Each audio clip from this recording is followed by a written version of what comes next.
tourner le monde du hip-hop et des réseaux sociaux. Et soit on l'aime, soit on le déteste. Et sa vie vaut largement une très bonne série Netflix. Mais avant tout, je vais te demander de liker la vidéo pour me référer un maximum. Et surtout, mets en commentaire ce que toi tu penses de 6ix9ine, ça m'intéresse vraiment. Parce que je sais que les avis sont vachement divisés. Tu commentes, tu likes et c'est parti. Daniel Hernandez, aka 6ix9ine, est né le 8 mai 1996 à Brooklyn, à New York City. Sa mère est d'origine mexicaine et son père est d'origine portoricaine. Il a vécu une enfance vraiment catastrophique. Il a grandi dans le quartier de Bushwick et à 13 ans seulement, son beau-père se fait assassiner à quelques pas de chez lui. Alors 6ix9ine commence à faire des tentatives de suicide. Il va être ensuite hospitalisé pour dépression et troubles post-traumatiques et s'est fait expulser de son collège la même année pour mauvais comportement. Alors après ça, comme pas mal de gens de son quartier, 6ix9ine se lance dans la vente d'herbe avec son frère, puis dans la vente d'héroïne. Mais tout en parallèle, il travaille dans une épicerie. Et un jour, le patron découvre qu'il vend de la drogue. Alors 6ix9ine, pour ne pas se faire dénoncer, commence à l'agresser et à le menacer. Mais il va finir en prison à cause de ça. Et en 2014, il se lance dans le rap et commence à s'affilier avec les Night Tray Gang, un gang ultra violent de New York. Il publie des premières chansons telles que Scum Life et 6ix9ine. Et à partir de là, 6ix9ine commence à se faire un look ultra extravagant avec des cheveux de toutes les couleurs et commence à se tatouer le nombre 6ix9ine sur tout le corps. Et le 8 octobre 2017, une musique va faire changer sa vie.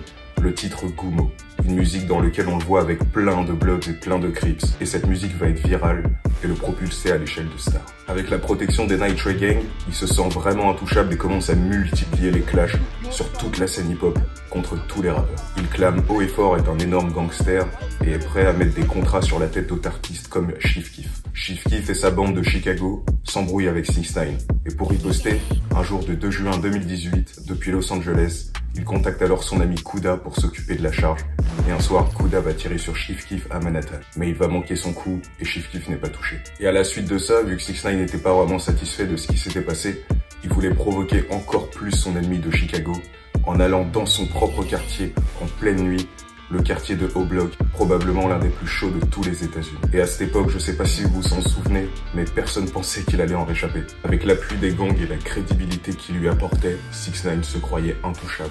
Mais en parallèle, il y avait d'énormes tensions au sein même du gang des Night Tray Gang Blood. Le principal allié du gang de 6ix9ine était Shorty, le tireur et garde du corps. Mais il y avait aussi Mel Marda, le patron du gang, mais qui opérait depuis la rue, car une autre partie opère aussi en prison. Il y avait aussi Harv, un autre OG qui voulait extorquer beaucoup plus 6ix9ine que le faisait Shorty. Et dès lors, ça a commencé à mettre une tension dans le gang. Une partie voulait vraiment protéger 6ix9ine tandis qu'une autre voulait continuer à les stalker. Une nuit dans Brooklyn, 6ix9ine et son chauffeur se font percuter par une voiture. C'était Harv qui en voulait à 6ix9ine.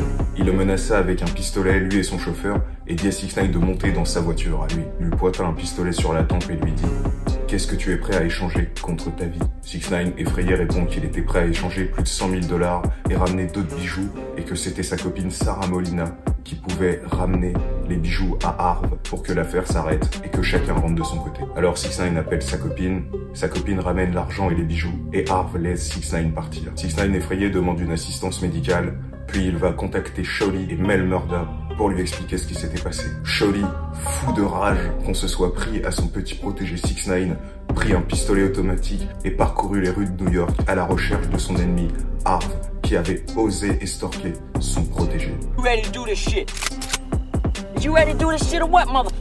Mais ce que personne ne savait, c'est que le gang était sous filature du FBI et que le chauffeur de la voiture était un migrant à qui le FBI avait mis la pression. S'il ne collaborait pas, il était renvoyé dans son pays. Alors il a mis des micros dans toute la voiture pour écouter les agissements du gang des Night Tray Gang Blood et de 6ix9ine. Il est arrêté le 18 novembre 2018 et a 17 chefs d'inculpation derrière lui. Fusillade, racket, vol, deal, etc. Il encourt jusqu'à 47 ans de prison. Et lors de son procès en septembre 2019, 6ix9ine collabore. Il échange des informations sur le gang, des informations très graves. En gros, il dénonce tout le monde en échange d'une réduction de peine.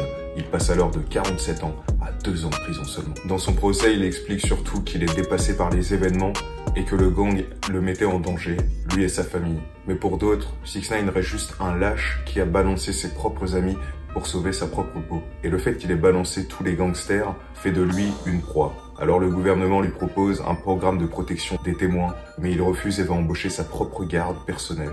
Et dès lors, tout le monde se demandait si 6ix9ine allait être banni du monde du rap ou si les gens allaient quand même l'accepter comme il était en tant que balance, ce qui était quand même une rupture dans le monde du rap et même du crime organisé de manière générale. Et le 2 avril 2020, 6ix9ine sort de prison pour aller terminer sa peine chez lui en raison de son asthme et du Covid-19. Et le jour de sa sortie, il fit un live sur Instagram qui restera légendaire. Le jour où il fit 2 millions de spectateurs simultanément, ce qui était un record. Et le précédent record, c'était 400 000. Donc vous voyez l'écart qu'il y a entre les deux. Dans ce live, il explique ses agissements, il essaye de justifier et un petit peu de fédérer les gens autour de lui pour dire que voilà, il a sans doute fait ça parce que il risquait énormément qu'on l'a trahi, qu'on l'extorquait, etc. He's a rat, he's a rat, he's a rat.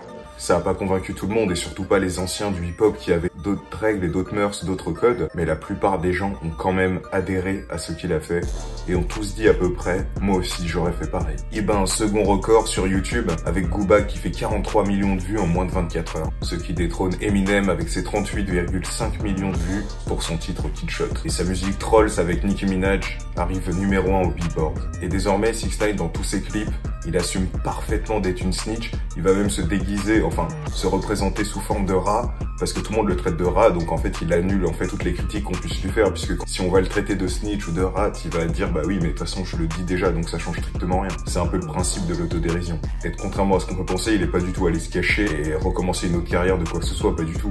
Il assume parfaitement son personnage, il est de retour dans la musique et il continue plus que jamais à être irrespectueux. Il a même insulté King Von quand il est mort, qui faisait partie de l'entourage de Chief Keef. Il a porté des vêtements qui le représentaient uniquement pour se moquer de lui et de ses amis comme Chief Keef, Lil Reese et tout son entourage. C'est pour vous dire à quel point il est capable quand même d'aller loin dans le manque de respect et c'est pour ça qu'il fédère autant, comme il divise autant, parce que franchement il se permet des trucs qui sont assez extraordinaires. En vrai on ne sait pas ce qui va arrêter 6ix9ine. Moi, personnellement, je pensais que dès sa sortie, il allait se faire assassiner, mais pas du tout. Et vous, vous pensez qu'il va se faire assassiner? Alors dites-le moi en commentaire. Personnellement, je pense que c'est qu'une question de temps. Mais bon, dites-moi en commentaire si vous l'aimez bien, si vous pensez qu'il est coupable ou qu'il a bien fait, si vous le détestez ou si vous le kiffez plutôt. Et en tout cas, j'ai bien aimé faire cette vidéo. Allez voir les autres vidéos que j'ai fait sur d'autres stars. Et puis écrivez aussi en commentaire s'il y a une star que vous kiffez. Je suis sûr qu'il y en a une que tu kiffes. Et bah, tu me dis en commentaire son nom et puis je ferai une vidéo là-dessus, il n'y a aucun problème. En tout cas, je te souhaite une bonne soirée et salut.